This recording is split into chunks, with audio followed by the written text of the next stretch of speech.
আজ থেকে 100 বছর পর নিশ্চয়ই আমরা অতীতের বিষয়বস্তু হয়ে যাব।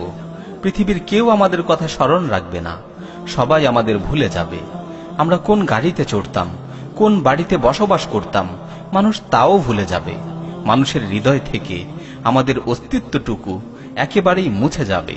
কেউ আমাদের স্মরণ করবে না, আমাদের স্মরণ করার প্রয়োজন মনে করবে না। তবে আমরা যদি পৃথিবীতে কোনো উত্তম নিদর্শন রেখে যেতে পারি, তাহলে সেই উত্তম নিদর্শনগুলো দেখে হয়তো অনেকেই আমাদের স্মরণ করবে।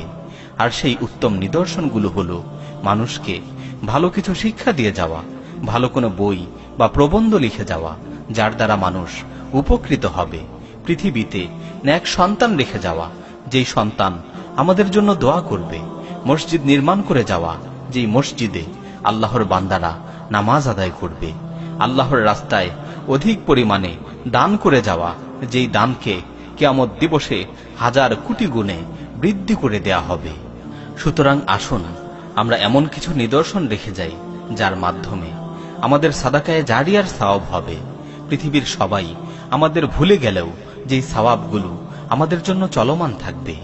এই ক্ষণস্থায়ী পৃথিবী থেকে আমরা সকলেই চলে যাব, শুধুমাত্র আমাদের রেখে যাওয়া উত্তম নিদর্শনগুলোই বাকি থাকবে।